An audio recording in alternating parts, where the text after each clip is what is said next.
안녕하세요. 대한행정사입니다. 만약 음주운전에 적발되었다면 적발 이후 경찰서를 다녀왔던 아직까지 않았든 빨리 준비하는 것이 좋습니다. 너무 늦으면 저희가 도와드릴 수 있는 부분이 그만큼 적어집니다. 지금 연락해주세요. 최근 아파트 주차장 음주운전 사건이 기사에 나왔습니다. 대리기사가 사고를 낸 뒤 일부러 차주에게 운전해보라고 하여 음주운전으로 신고한다고 협박한 사건인데요. 이런 일들은 아파트 주차장뿐만 아니라 공영 주차장이나 건물 주차장 등에서도 자주 일어납니다. 주차장에서 음주운전을 하였을 때 처벌을 받지 않는다고 생각을 하실 수도 있지만 주치운전은 장소가 어디든 이램라도 운전을 하게 된다면 형사처벌을 받게 되는 것을 악용한 것입니다. 혈중 알코올 농도 0.03% 0.0 미만 시 1년 이하의 징역이나 500만 원 이하의 벌금, 혈중 알코올 농도 0.08% 0.2% 미만의 경우 12년 이하의 징역 또는 500,000만 원 이하의 벌금, 0.2% 이상이라면 25년 이하의 징역이나 1,000만 2천만 원 이하의 벌금이 나오게 됩니다. 하지만 여러분들이 잘 모르는 사실은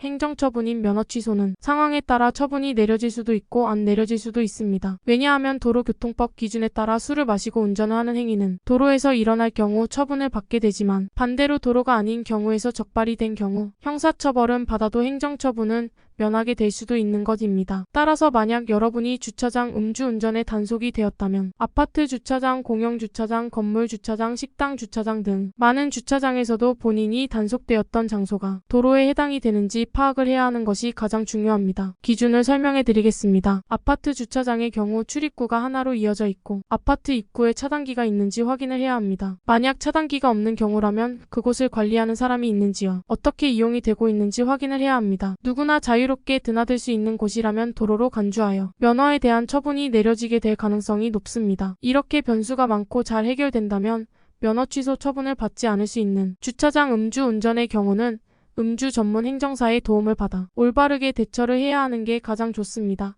경찰 조사 전부터 양형 자료와 이해 제기가 가능할 수 있도록 철저하게 준비를 해야 합니다. 아무것도 모르는 상황에서 조사를 받으러 간다면 제대로 된 사건을 파악하지 못해 형사와 행정 모두 처벌을 받게 되실 수 있는 상황으로 이어지게 되며 그렇게 된다면 재판을 청구하여 판결을 받아야 하기에 시간적으로든 금전적으로든 오래 걸리게 됩니다. 양형 자료는 형사처벌인 벌금과 그 이상의 처분에 대해 감경을 받기 위한 자료로 준비를 하는 것으로 또한 주차장 음주운전이라는 것에 대해 증명을 하기 위한 자료도 함께 준비가 필요합니다. 입증할 수 있는 자료를 제출함으로써 확실하게 사건을 이끌어가야 하며 말로만 준비해서 조사를 받게 된다면 오히려 더 불리해질 수도 있습니다. 간혹 술을 마시고 밖에서부터 운전을 하고 와서 주차장에서 적발이 된 경우도 면허 취소를 안 받을 수 있는지 물어보시는 경우가 있지만 아파트 주차장, 공영 주차장 어디서든 처음부터 그 장소에서 운전을 하다 적발이 된 상황이어야 하며 밖에서부터 운전을 하여 왔지만 그 장소에서만 운전했다고 주장을 하게 된다면 경찰 조사를 받게 되었을 때 역학조사 즉 CCTV로 그날의 사건 경위 모두 조사가 이루어질 수 있기 때문에 거짓말은 절대 해서는 안 됩니다. 최근 사례로 아파트 입구 차단기 박상가 옆에 주차를 해놓은 상황에서 지인을 만나 식사를 하며 가볍게 반주를 하고 귀가를 하던 중 다음날 출근을 편하게 하기 위해서 차량을 운전하여 아파트 단지 내로 이동하다가 주차되어 있던 차량을 경미하게 접촉하여 주민신고로 경찰이 출동하게 되었고 혈중 알코올 농도 0.092% 수치로 적발이 되었다고 하였는데요. 의뢰인분은 혼자서 의약품을 납품하는 업무를 맡고 있었기에 운전이 꼭 필요하여 도움을 청하게 되었습니다. 당시 차량을 주차되어 있는 장소로 확인해보니 법적상으로 차단기 밖이어도 상가 라인까지 아파트 사유지에 해당이 되는 곳이라는 것을 확인 후 입증 자료와 양형 자료를 준비해 조사를 받게 되었고 경찰서 면허계에서 도로에 해당하지 않는 곳이라는 걸 인정을 하여 면허증을 반납하지 않고 형사처벌인 벌금만 처분을 받게 되었습니다. 만약 도움을 받지 않았더라면 면허도 취소되고 벌금도 내려지는 상황이 될 수 있었기에 전문가의 도움이 필요한 것입니다. 이렇게 사건마다 모두 경위와 장소 등이 다르기에 모든 사안들을 검토하여 최선의 방법을 모색해야 합니다. 음주운전 적발의 다양한 사례를 접하는 대한행정사는 음주운전만 전문으로 업무를 진행하고 있으며 의뢰인의 각각 사정과 환경 그리고 음주단속 상황에 다 다르게 최선의 방향으로 맞춰서 진행하고 있습니다. 음주운전으로 걱정이 많이 된다면 신속하게 연락해 주시길 바랍니다. 적발 이후 경찰서를 다녀왔던 아직까지 않았든 미리 준비하는 것이 좋습니다. 너무 늦으면 저희가 도와드릴 수 있는 부분이 그만큼 적어집니다. 지금 바로 연락해주세요.